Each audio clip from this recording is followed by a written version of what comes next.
Hello, Soundies. Welcome to our Sound for Video session. Today is the 13th of November, 2022. It's great to have you here. I missed you all last week. Hope everybody's doing well out there. And it's good to see you all again. Let's hop on over to our agenda and take a look at what we'll be covering here today. First up, a demo of the AEA KU5A supercardioid ribbon microphone, which is what you're hearing right now. We'll come back to that in just a minute here and talk about that particular microphone, but also ribbon microphones in general terms a little bit. We'll also we'll cover some sound design basics, some really simple elements of sound design so you can get started if you haven't already done any sound design work. Talk about some of the common things you hear in modern movies. Some of them are kind of funny, but it'll be a good time. And then we'll go to the chat for any questions that anybody may have. So with that, let's start with the KU5A, and that's the microphone that you may see just a little bit of it. Yeah, you can kind of just see it at the bottom of the frame here. Let's pull up some specifications and talk through some of those really quickly. If you give me just a moment. Here we go. Okay. So AEA is a company that's based in California, and they started in the 1970s, where Mr. Dooley, who is the founder of the company, was a big fan of original RCA microphones, which were originally designed and manufactured in the 1930s. They became very popular very quickly because they sounded very different from many of the microphones of the day. Condenser microphones were kind of in their early years, and was manufacturing-wise, getting the precision tolerances that they needed to get a really good sounding condenser microphone was pretty tough. There were dynamic microphones and even carbon microphones. But the thing that was different about the ribbon microphones is they sounded... their frequency response is much wider. They could capture a much broader sound, and they sounded absolutely spectacular relative to many of the other options that were available in that day. So in the 1930s, we started seeing all those RCA microphones, and in fact, if you were curious what those looked like, they looked something like this. Let me see if I can make that a little bit bigger. But kind of the classic microphone body style that you've seen from the past, a vintage-looking kind of thing. But this is what they looked like here. All right. And what's interesting there are a couple things that are interesting about ribbon microphones, but I think just in terms of how they work, I think is interesting. So here's a diagram here. This is over at a site called bumblebeepro.com. I think they have some DIY kits. You can build your own microphone if you wanted to. But here's a photo of the internals of a ribbon microphone. And what we have here is, and there's actually another one laying off to the side here, but this is a little foil ribbon. It's aluminum, and they're usually somewhere between maybe 2.5 to 1 microns thick. They're very, very thin, and they're folded in this accordion-like pattern and suspended between a magnet here. And between this very strong, these are usually neodymium magnets, and very strong magnets. And as the molecules in the air move, this little ribbon vibrates a little bit with the movement of the air, and that creates an electrical signal through the ribbon itself, and that gets fed into the rest of the internal electronics of the microphone. Couple of other photos. None of those. The photos it was tough to find a good photo, and I'm not taking my ribbon microphones apart because I like them and I would probably break them. But here's the inside of a biodynamic ribbon microphone. Here again, you can see the magnet and the ribbon here, which they're holding with a set of tweezers in this particular case. And here's another site. This is called DIYRE, where you can build your own microphone. Here is the internal portion of a ribbon microphone. Again, the two magnets on either side and the ribbon in the middle. This one actually also happens to show the transformer. So they typically put a transformer in there to take the output signal of a ribbon microphone, which is incidentally very, very weak. And that's one of the challenges with the traditional ribbon microphones, is that if they didn't have any of their own internal active circuitry or a preamplifier of any sort inside of them, they required astonishing amounts of gain. The output signal was really, really quite weak. But a lot of the modern ribbon microphones now are have active circuitry in them, and they actually amplify the signal more. But the transformer would help to boost that signal just a little bit. I'd also change the impedance a little bit. But in any case, that's the idea with a ribbon microphone. Now, in this particular case with the KU5A, oh, and I guess I forgot to mention, almost all of the original ribbon microphones had this figure of 8 polar pattern. That is to say, they were sensitive on the front of the microphone, and they were just as sensitive, for the most part, on the back of the microphone. Which it was nice that they had these nulls at the side, so you could reject sound from the sides. And in fact, in some of the early films where they recorded sound, they would use ribbon microphones, and they'd have them on these enormous boom arms that they would control and try to get them as close to the actors as they could. But at the same time, they would use these null areas, and the film cameras of the time were extraordinarily noisy. They were mechanical cameras that were feeding film through, and really, really noisy. So what they wanted to do, of course, was to reject as much of the camera noise as they possibly could and pick up as much of the sound from the actors as they could. So they would often aim the nulls on the side here towards the camera in ideal circumstances, and the most sensitive parts of the microphone toward the actors. So that's one of the kind of the main. I guess it's a good thing and it's a bad thing. So if you're recording in a studio that is acoustically treated, that isn't necessarily a big problem. However, if you're recording in a lot of other spaces, like doing maybe a live stream or a podcast that you're recording at home, having that figure of 8 polar pattern can be not so advantageous, because you're then going to pick up the reflected sound off of the other walls that you may or may not want. In many cases, you don't want when you're just doing spoken word. So that's where a microphone like the KU5A comes into play. It's very different from the standpoint that, first of all, it's an active microphone, but it also has a supercardioid polar pattern. So that's very different from most other ribbon microphones. So it is very directional, and we'll cover that in a little bit more detail in just a minute. Here are some of the specifications if you're curious. It can handle very high sound pressure levels up to 135 dB SPL. It is an active microphone, meaning it does have its own little preamplifier built into it that boosts the signal to some extent, but it is still not the most sensitive microphone in the world. I'm still applying, in this case, you're hearing it through my Shelford channel. Let me check to see how much gain I have turned on here. I think we have 48, we have somewhere around 55 dB of gain. So you still have to apply a good bit of gain to get things up to a reasonable level. So that's just one thing to consider. There's the output impedance is 92 ohms, which is pretty typical, and therefore you want to feed it into a preamplifier that probably has at least 1,000 ohm inputs. 10,000 ohm input, excuse me, to create a bridging impedance. That's, and again, another topic for another time, but in any case, that's one consideration. It does require 48 volts of phantom power, and it does require 7 milliamps. And the reason that's important to know is that I believe the specification for phantom power is 48 volts and 10 milliamps per input, but on some field recorders that are battery powered, they don't always supply that much current. That's the 7 milliamps here that it requires in this case. So you do have to be careful. So if you were to ever use a microphone like this, they're not cheap microphones, by the way, but if you ever were to use one, you'd probably want to make sure that whatever recorder or audio interface or whatever you're plugging into does actually meet the specifications for the 48 volt phantom spec and actually does supply 10 milliamps or at least 7 milliamps. So it does have a high pass filter, so a low cut, and it's fairly aggressive at 283 hertz. However, it is fairly mild slope at only 6 dB per octave. So let's see if we can engage that here, and hopefully it doesn't. I'm going to go ahead and mute while I do that, and be right back with you. 1 second. Actually, Emma or Danny, let's go to the main camera for just a minute while I do that. Okay.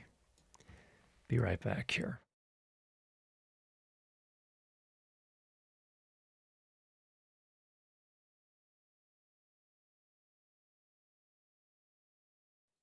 Okay, that'll sound very different there.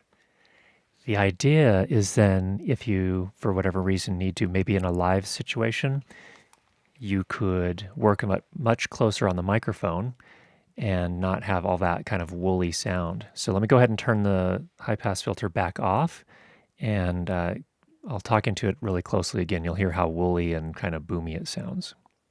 Muting for just a second here.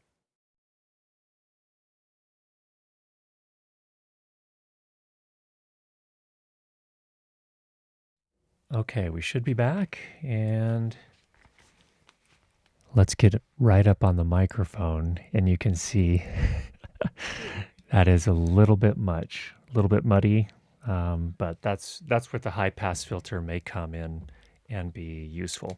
Another interesting characteristic of ribbon microphones is that if you work at a little bit more of a distance, the bass fall off is not quite as extreme as it is with a lot of other microphones. So here, as I've moved farther away, I'm probably, would you say 2 feet away?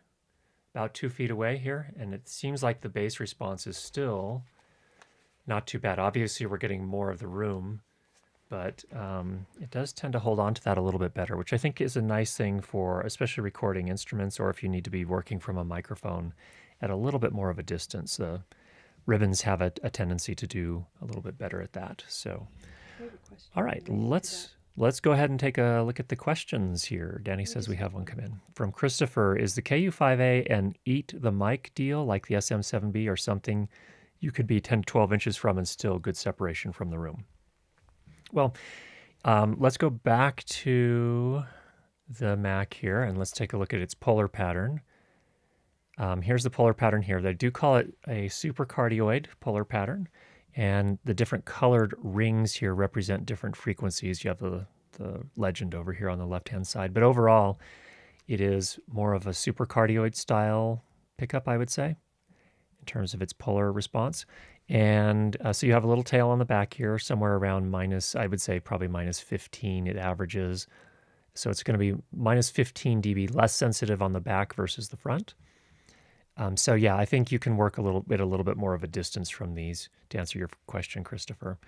And also the bass fall off tends not to be quite so as extreme as you would typically get with a dynamic or even a condenser microphone. So that's an interesting characteristic of these microphones as well. Frequency response. This is a telling story here, and some people would look at this and perhaps be horrified. Oh my goodness, it's not anything close to linear, but this is the ribbon sound. And I think it's actually a pretty good sound. So there is this mid frequency, right? In this case, about 2 kilohertz kind of bump, plenty of bass response.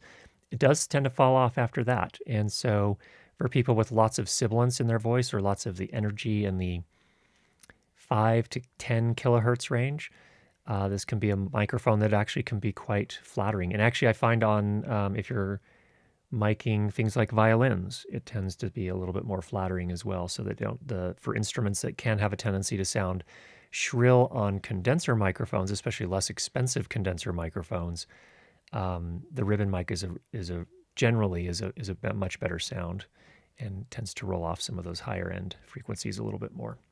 And obviously after 10 kilohertz, it just sort of drops. So here's between 10 and 20, it drops pretty significantly.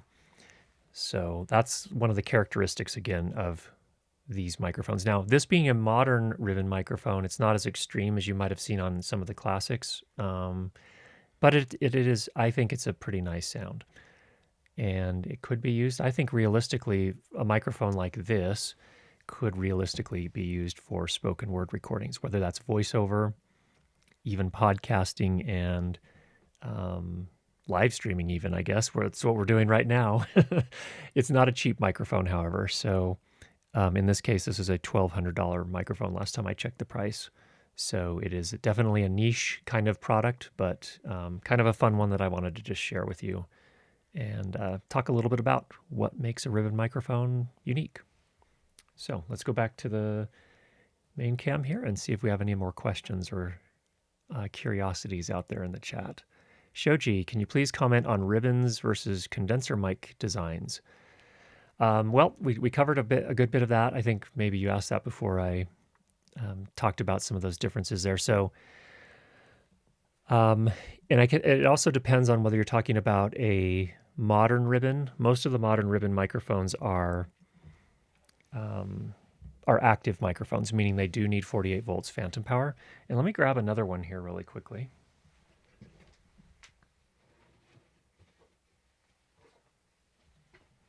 Okay. This is the Rode NTR. I did a video on this one a couple of years ago. I think it's been now. Talked a little bit about this, but I think the biggest thing is the overall, generally the sound characteristic of a ribbon microphone is quite a bit different, whereas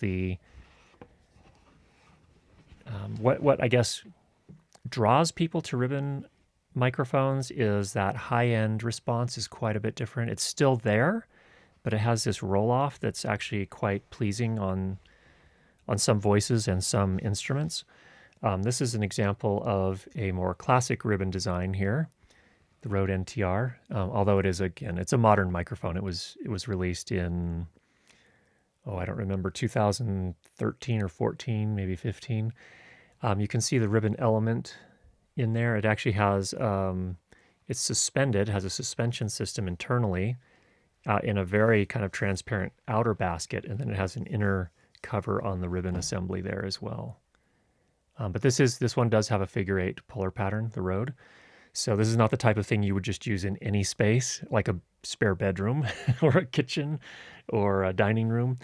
This would be something you do need probably some sort of acoustical treatment to, in most cases, when you're going to be using something like that, unless you're recording an instrument where you intentionally want the sound of the room to be part of the recording as well. And that's where I've used this one before for both violin and trumpet and gotten very good results with that microphone. So I would say that the difference to my ear is generally the high frequencies and the fact that you can move the microphone substantially farther away with less loss of the bass response. So just a really, it's different in that way. So that's kind of the main difference with the ribbon microphones. So put that one back. If you're interested, on my main channel, we do have the video on the Rode NTR and some audio samples there. Now, there is another thing about ribbon microphones. In general terms, they tend to be a little bit more delicate. You had 2 questions about that. They're one, this is a ribbon. In this case, on the KU5A, it's a 1.8 micron thick ribbon. You have to be careful with that. And even with for example, with the Rode, and I'll come to the question in just a second here, Shoji, even on the Rode, they have specific instructions when you're storing it for a period of time. You should store it vertically so that the aluminum corrugated ribbon doesn't deform by lying on its side. So there's some things that are a little bit more fragile. In general, are ribbon designs more fragile than? Absolutely, yes. This is related. Absolutely, yes. Christopher, ribbon mics are notorious for their susceptibility to damage. AEA says it's supposed to be durable, but how? Yeah, I don't know. I don't know the answer to that, Christopher. I will say this. I paid for this, first of all, with my own money. And when I first got it, I did some tests with it. And I'm like, why is it so noisy? And we had to actually contact AEA support and said, I used it in several different preamplifiers, quality preamplifiers, Shelford Channel, Apollo, Universal Audio, SoundDevices, MixPre, Zoom F-Series recorders. All of them had this sort of kind of hum to it. And so we contacted them. They said, yeah, why don't you send it in? We'll take a look at it. We did that, and turns out there was an issue with the grounding in the microphone. They fixed it, and this is what it sounds like now. So I think they definitely got the problem, whatever the problem was. I don't know how they make it more durable than traditional ribbon mics. I don't know. We'll see over time if it ends up being especially durable. They actually claim that this one, the KU5A, that the touring musicians are using it as well. So it does come in a pretty nice case here. I can pull that out. So sort of this kind of hard style case with foam lining that's custom for the microphone. So maybe that helps a little bit as well. But it's a fine question, Christopher. I think it's also a smaller ribbon in this one versus in something like the Rode. By its very nature being shorter, I think it's less likely to sustain damage or to run into issues where the ribbon stretches or deforms in a way that is problematic because it's not as heavy and, because it's smaller. I don't know. This is all a conjecture, so I don't know the answer to that. Okay. Any other questions or comments? Not on this topic. Okay. Any other questions? Yeah. All right. Let's get some questions here. We have a minute before we jump into the other thing. Okay, this is two different people commenting on the same thing. Interesting updates to the Fairlight page in Resolve 18 Studio. And Daniel, interested to hear if you've taken a look at Resolve 18.1 because it has significant upgrade in Fairlight. So yes, I have heard about the changes. We have not taken a close look at it. I just came off of the biggest production of the year for me. So I haven't had a chance to look at it, but I did see the announcement. And I am looking forward to taking a look at that. We will talk about that here in the future, for sure. Here's a detailed question about the magnets. Neodymium. Neodymium is more recent, isn't it? E.g., not back from the 30s or 50s. Yeah, that'll be in the more recent designs. Correct. That's my understanding as well. Just an off-topic question for later, but have you ever done mid-side recording? I think that would be a cool topic to go over.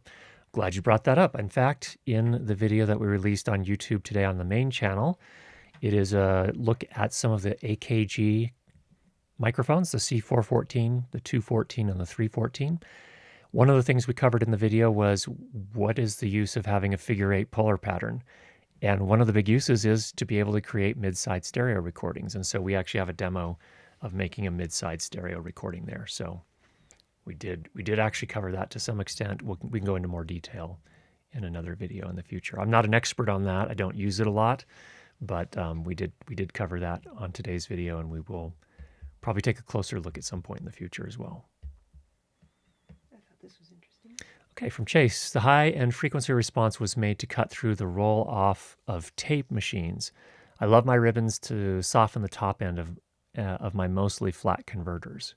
Yeah, I agree. It is a nice. I like the sound. I like it quite a bit. Okay, and I think you covered this, but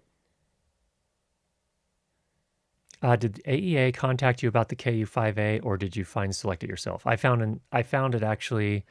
So I bought it with my own money. They haven't given me anything, and the way I found it was actually Bandrew on Podcastage covered it as a review. It's one of his.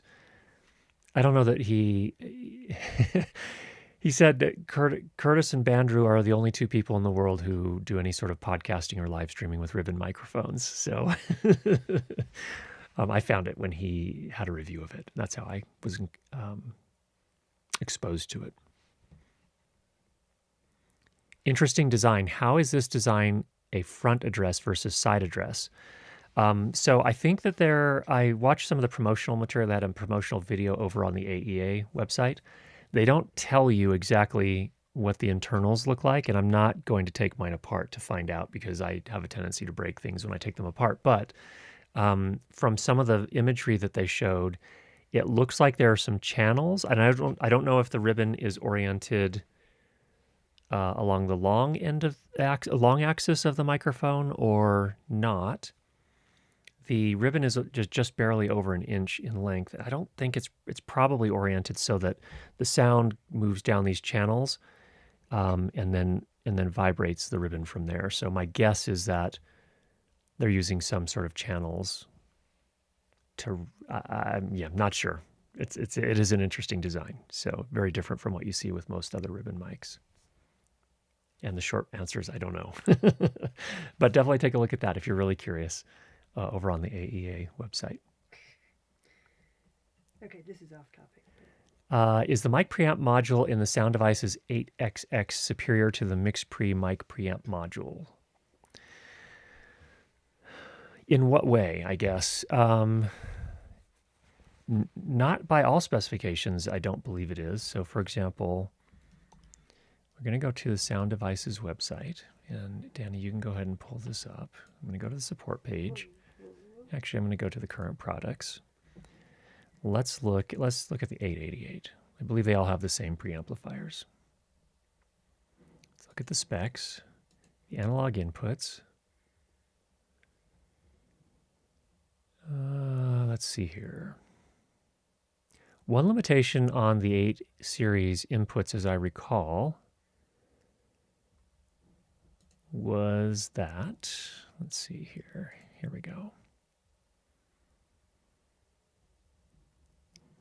4 kilo ohm input impedance, so you can use that with pretty much any microphone. They provide the full 10 milliamps to all 8 puts simultaneously. I believe the MixPre does that as well. That's, again, this is one thing that a lot of those field recorders will skimp on or cheat at, as they won't provide a full 10 milliamps, and therefore some of your mics will not work optimally. It had to do with the max input level. Yeah, here it's only a max of 8 dBu. And I think actually the max on the MixPre is actually 14 dBu. So is that going to be a problem in real world use for a recorder that's designed for recording vocals or dialogue specifically? Probably not. If you're, on the other hand, recording a lot of really loud sound effects, like my friend Watson Wu, you're out recording firearms and performance vehicles, that might be a problem. Potentially, so that's one thing to consider. Not been a problem for me, again, because of the type of recording I do, not an issue. But in terms of dynamic range, I think that they were saying, I think Paul Isaacs was saying at one point that the dynamic range of the inputs on, along with the converters, it's both, is somewhere around 140 dB. So it specs pretty well that way. In terms of overall sound, they're very close. I haven't noticed any massive differences, but in any case, hopefully that answers your question. I think in short, there's not, the biggest thing that kind of raised my eyebrows at one point was the fact that the 888's max input level is, what was it, 8 dBu, plus 8 dBu, yeah. So again, if you're going to record a lot of loud stuff, probably the 8 series, like a lot of sound effects is your primary thing, and you're doing a lot of loud sound effects, probably this is not the mixer for you.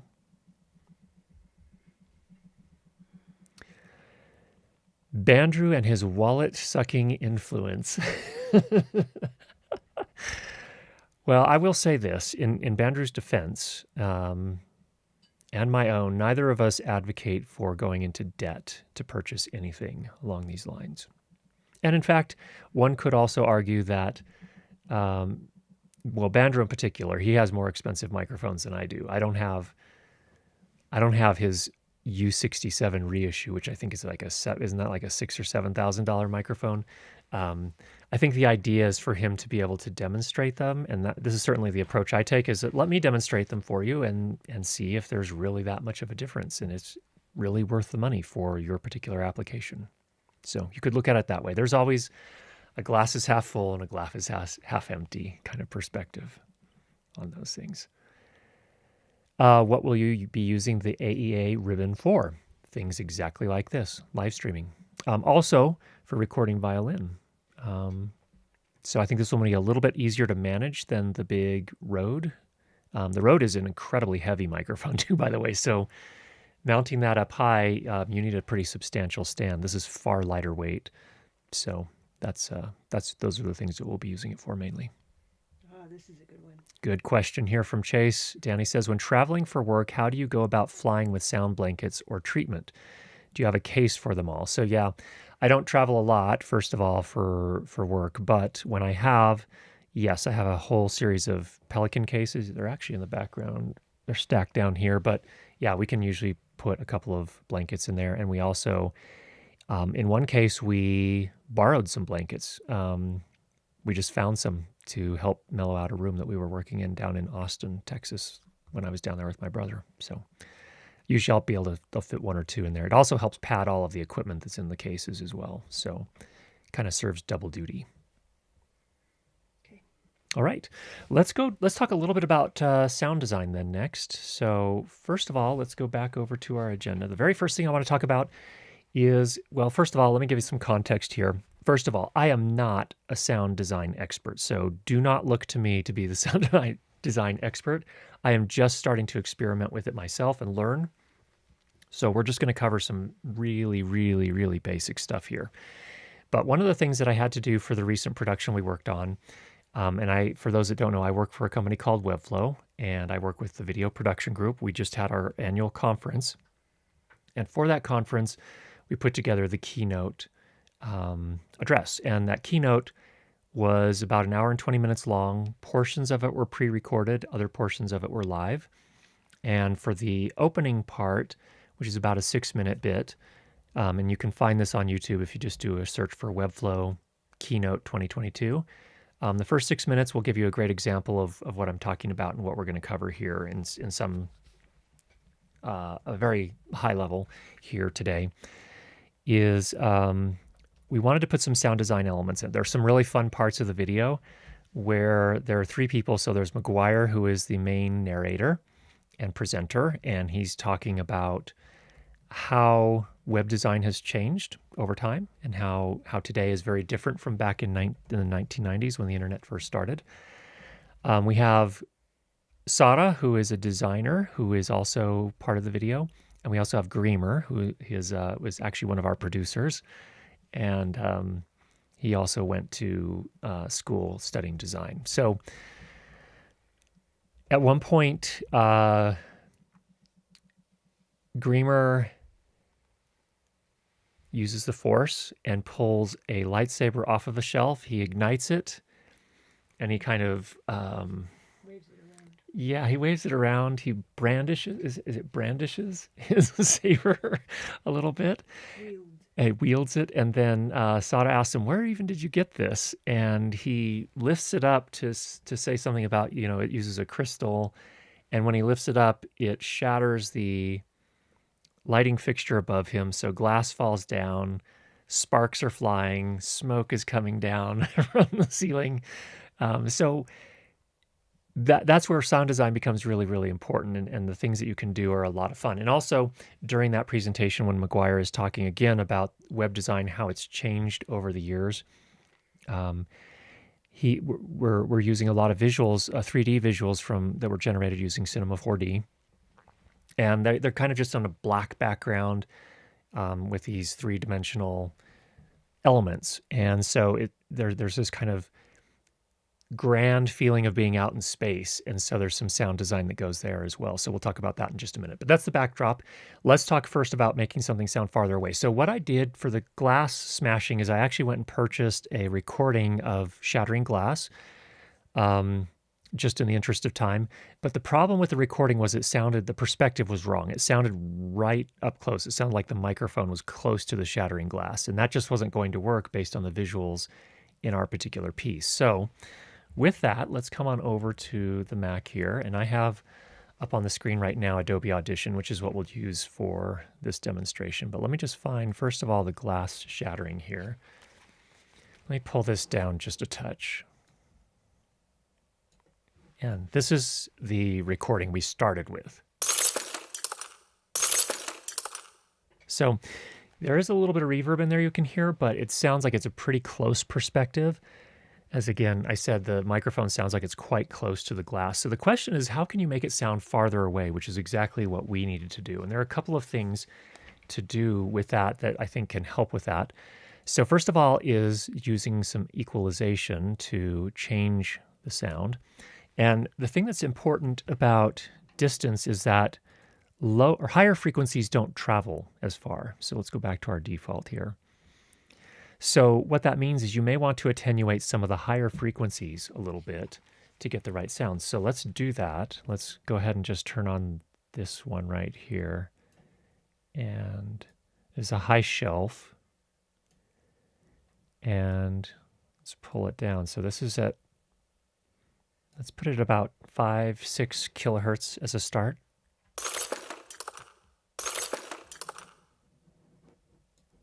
That's without. With. Okay, so that's one thing you can do as a start. So we'll go ahead and apply that. Well, actually, you know what? Let's not apply it. Let's actually put it into our rack over here. Okay, so we've got that in our rack. Next thing is also perspective is having a reverb on it to help it sound like it's in a particular space. This will help it make it sound a little bit farther away. So we're going to go down to our reverb. And I think we're just going to use this convolution reverb. And the room that we were in was somewhere probably around the size of a classroom. So let's see how it sounds with this.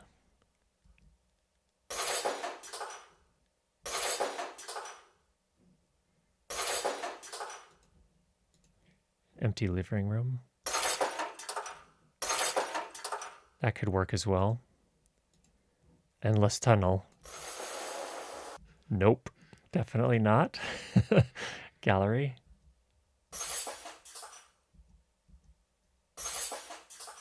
Possibly. And this is one where you just have to experiment. Now, obviously, we're just using presets here, or actually, these are the different impulses. This is a convolution reverb. So what you do in a convolution reverb is you actually feed it a sample of reverb from a particular space, and it uses that to create the reverb on your sound sample, using essentially the same, the response characteristics of the space where they recorded the convolution sample. So you can also, of course, tweak all of these little settings here to make it sound a little bit different here. So for example, room size, let me just kind of put it on loop and change the room size.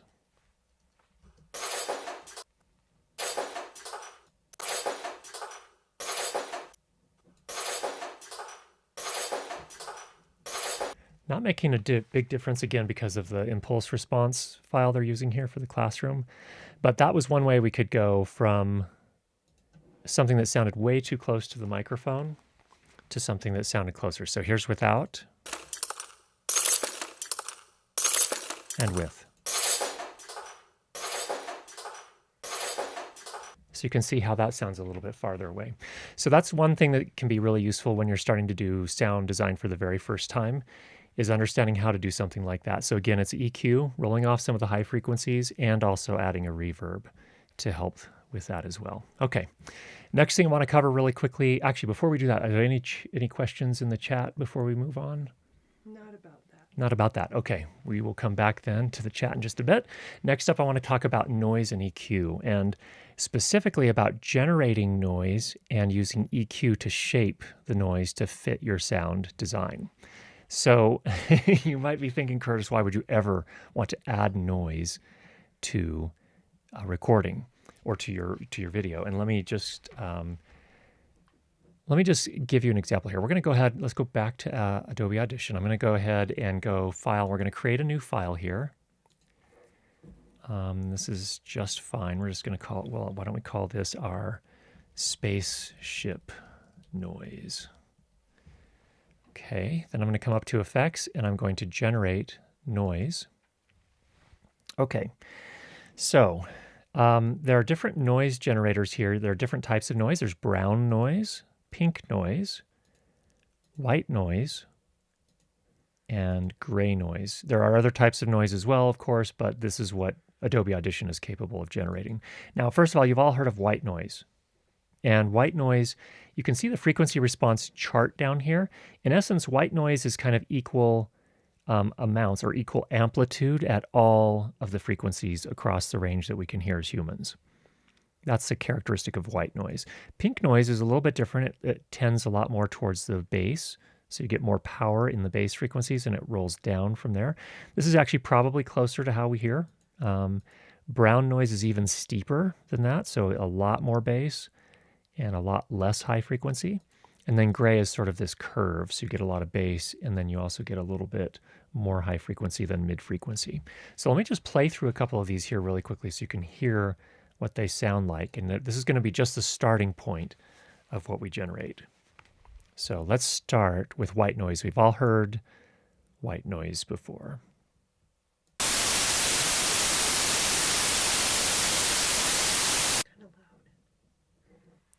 I'm getting a report that it's kind of loud. So I'm going to pull that down a little bit. Give me just a second here. Whoops, not there. We want to go here. Let's pull it down a little bit. Okay, back to Audition. So there's white noise. Whoops, let's go back to pink noise. You can hear a little bit more bass there for sure. Brown noise should be even more bass and less high. Ah, yes. That's sounding a little bit more like you're flying in an airplane. So interestingly, that's kind of the first thought that comes to my mind. And then gray noise, just as a curiosity, what this sounds like. A bit more bass and some of the highs. Okay, so for that bit where they were in our video, we were showing the Cinema 4D kind of stylized icons and user interfaces out in space. I think something like a brown noise might actually be very interesting. So I can tell it, let's just create 5 seconds worth, or maybe we could go more than that. We can go 10 seconds. You can generate however much you need, of course. And just click OK. All right, so here now is our brown noise. And let's play that back. Oh, that's evidently 10 minutes, by the way, and not 10 seconds. So there's a starting point. Now, if we look at the spectral view, you can see a lot of the power is down in the bottom here, but there is still some in the highs. And what if we used EQ to shape this even more, to fit? And again, this is where it becomes purely subjective and up to you. I'm going to use this EQ. Now, you might ask, why are you using this different EQ? Why can't you just use the EQ that is built into Audition? And you could, certainly. The reason I'm using this one is just to save your ears for this live stream. What I found is that as you're tweaking the parametric EQ that's available within Audition, it distorts a lot, and it's really kind of annoying to listen to. This one doesn't do that. It somehow smooths it out. So I'm going to go ahead and just start playing and playing the sound, the brown noise back, and start to change it here. And I want to really emphasize the low frequencies. I want something that creates this feeling of weightiness to the scene. So here we go.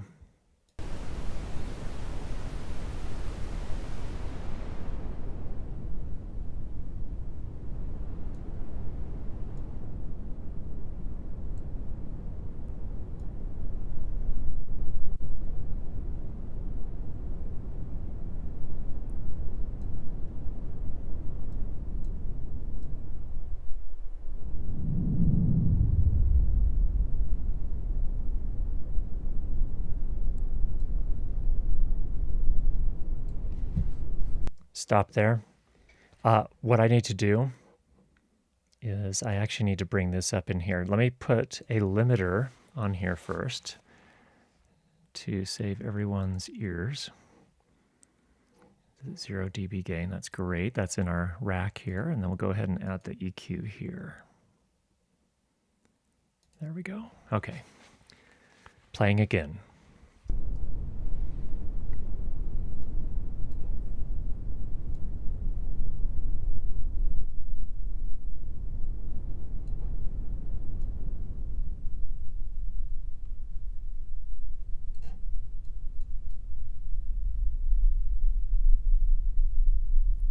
Hear that rumble?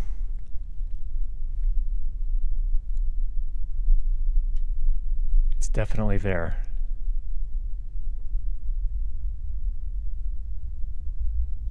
It'll depend on your speakers or your headphones.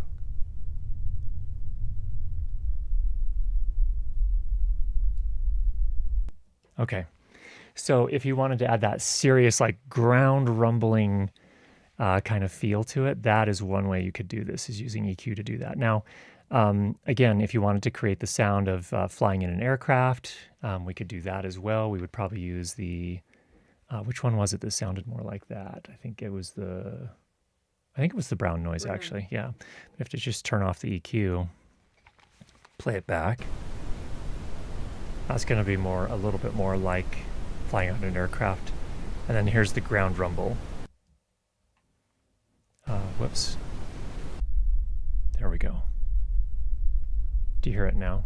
Yep. Okay. Okay. So those are the kind of things you can use to add some interest to your just sort of ambiances if you need to do that. Audio Buff says, wow, I've never thought of using noise like that. Yes, this is a design, sound design element that you can use to create some exciting things. Okay, so there's that. Let's go ahead and turn that EQ off for now. I'm going to go ahead and leave that limiter on.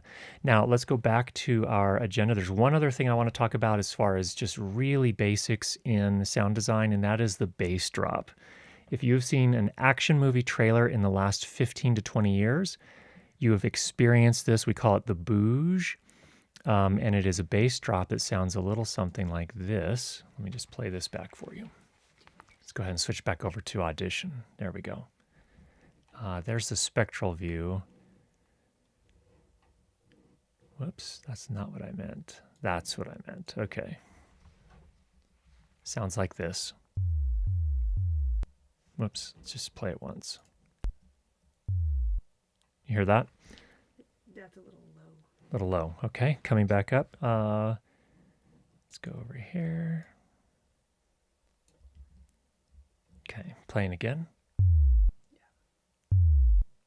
Okay, how do you create something like that? Let's create our own. Let's go to File, New, Audio File. We're going to call this Bass Drop 2. 48 kilohertz stereo, 32-bit flow. It's all fine.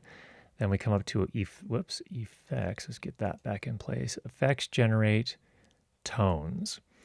All right, so you have a tone generator, kind of a basic one here in Adobe Audition. And what you can do is you can actually sweep the frequencies. So what a bass drop is doing is starting at one frequency and changing to a different frequency. So you have a start and an end. So if I check this box, I can now define the start frequency and the end frequency. Okay, so for the start frequency, we'll go ahead and choose 100 hertz. So we're going to start already pretty low frequency. And then for the end, we'll go down to 20 hertz. Now we can choose how long we want this to be.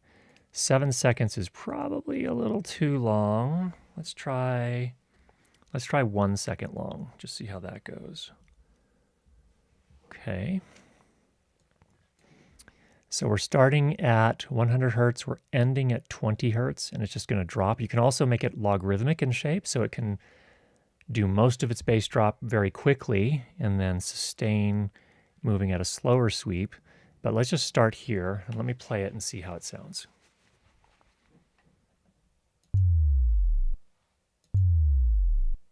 Okay, and the way that element is often used in the trailers is it's like build up, build up, build up, getting more and more tense, lots of high frequency, lots of stuff going on, silence, and a bass drop, and then pick up all of that noise again and all the action and everything again. So it's sort of this way to create this really emotional or really intense moment.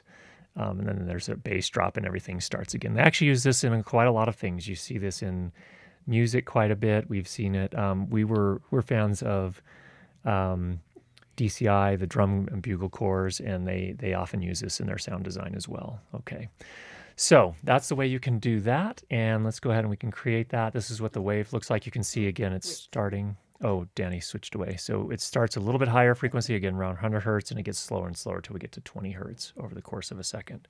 And again, sounds like this.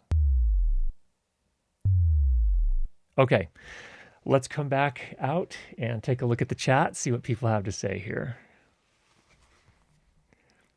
Brian, nice with the sunglasses. Harry Knapp. I'm wearing Audio-Technica 50 Bluetooth headphones and my earwax just dropped out. I am so sorry, Harry. No, that's good. It saves him a trip to Well, the it does save you a trip to the clinic, so. Oh, there's Bandrew, KU5A. I think we're the only two people in the world that podcast with that Bandrew, but it is one of my, it's a beauty. I did have, as I mentioned before, I did have that grounding issue with it, sent it back. They got it fixed up and sent it right back. So that was good as well. Good. All right, well, let's go to more general questions then. Thanks everybody for indulging me to play around with sound a little bit there. And let's see what general questions we have for this week. We have about 10 minutes here, it looks like, to run through some of those.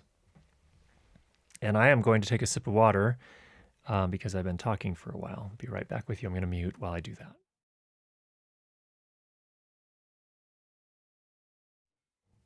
Okay. Danny's over here chuckling. So whatever these questions are that are coming in, it doesn't hurt. That's good, Harry. I am glad it doesn't hurt because that would be bad. All right, Yonti. I'd be very interested to make a comparison of the new DaVinci Neural Engine enabled voice isolation in 18.1 versus RX10. You can bet on it. We will be looking at that for sure. Also, there's a voice isolation in Final Cut Pro 10. I know not everybody, most people here probably don't use Final Cut, but there's a really good voice isolation in Final Cut as well. Dead simple to use, and it's really effective for steady state noises like hums and air conditioning and things like that. But we'll be interested to see how DaVinci's works. I wonder what Alan has to say about sound design. I've seen some of his reaction videos. I don't know. It'd be interesting to hear what a production sound person thinks of the sound design in a lot of the films and TV that are out today. Some of it good, some of it not so good. So I'm sure. That's everything? That's everything. I guess we answered everybody's questions. There's nothing more to talk about. So I guess we can all go back home and start working on our other projects.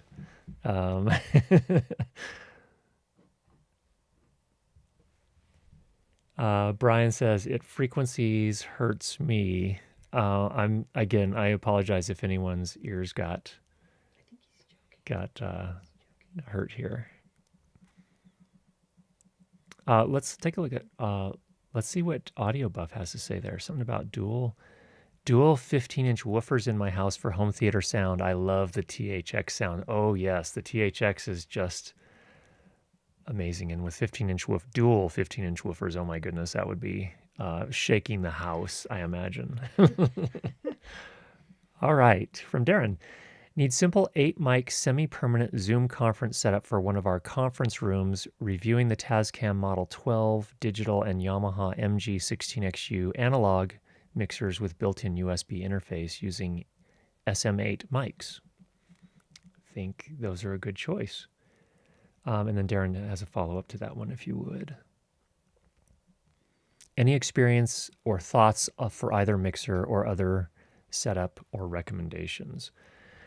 I would check to make sure that the Tascam Model 12 doesn't have a lot of latency. If you're doing it for conference calls, you don't want a lot of latency. Although, I don't know if it's for video calls as well, or if it's just audio. If it is video, you're going to have a way to sync those. And an analog mixer generally will not have any sort of latency issues, maybe on some of its processing if it has any processing built in, but a lot of times for live things, I like analog mixers if I can get away with it. But I don't know. I haven't used either of those personally. I know there are a lot of fans of the Tascam Model 12. So if anyone here has any input for our friend Darren, would love it if you would share that. I think either one could work, Darren. Cool. There's a question, but I don't know what the question is. I do have questions about OS, Windows and Mac. Okay. But I think... Is the question Windows or Mac? Which should you use? I don't have an answer to that. Okay. I use Mac. I've used Windows in the past, but for all of my video work, we use Mac here. Not saying that anyone shouldn't use Windows. I think it's perfectly legitimate to use either one. But there would be some apps that I would miss. Final Cut in particular, for me. So We have other Final Cut users here. we do have other Final Cut users here. Good. Okay. Okay, here's something you can chew on while people Christopher. send in questions. Biggest lesson learned, unexpected problem from your big keynote creation. Oh, that's a really good question, Christopher. I think it is all about time, the amount of time it takes to put something like that together. So while we did the pre-recorded bits, we also put together the script and worked with our design team on putting together all of the slides for the live portion as well. We put together the we're again working with our design team, put together the live demos. We did live demos as well. So if you're curious, the format of the overall thing, it was sort of like an Apple keynote when they have a product announcement. It sort of took that same kind of approach. That's one big thing. I think another thing, Christopher, that we had a production company that did the live event itself, so we didn't do the switching and any of that for the live event. That was hired out to a production company that did that. One of the things that I would have requested of the production company is to include audience microphones so that we could mix that in with the overall recordings. And the reason for that is that in post, the whole process of mixing in any sort of audience engagement was a little bit tricky. And it's okay the way we ended up doing it, but it's not ideal from my perspective.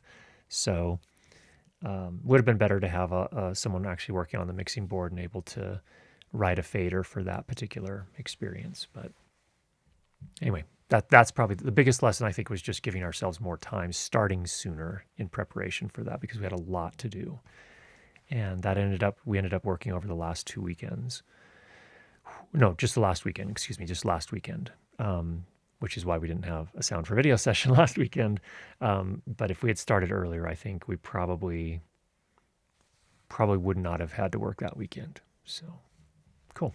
Okay, here's the Windows Mac. Oh, because my university uses Windows, but from what I see for film classes, I see Macs. Yeah, I think that's, yeah.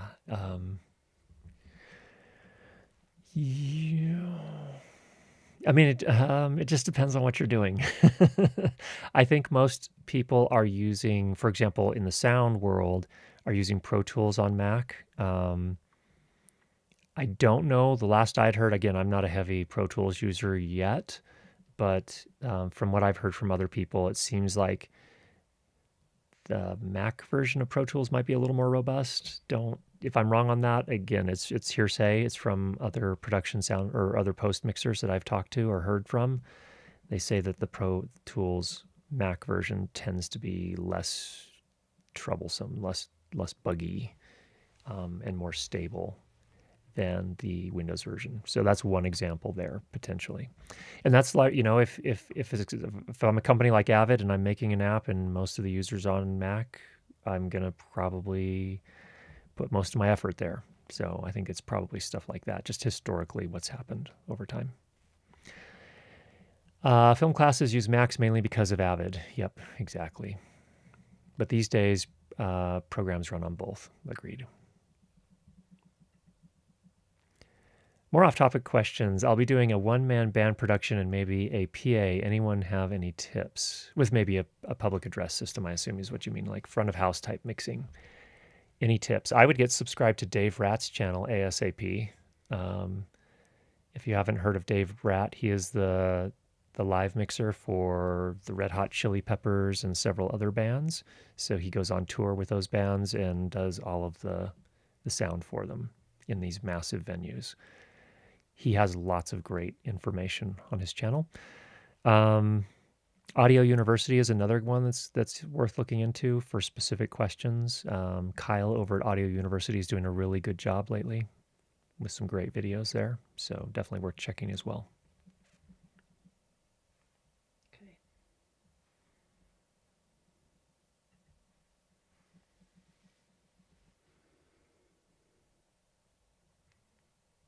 There's some platform bashing. There's some going on. platform discussion going on.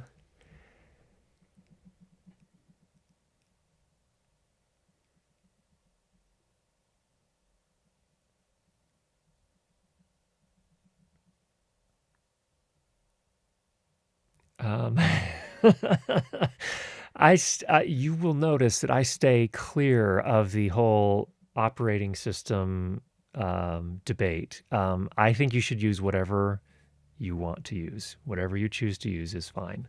Here we go. Let's see. Oh, question. Vandrew, thank you so much. I'm doing great, Vandrew. Thank you so much. It's been a stressful last 2 weeks, just with so much going on.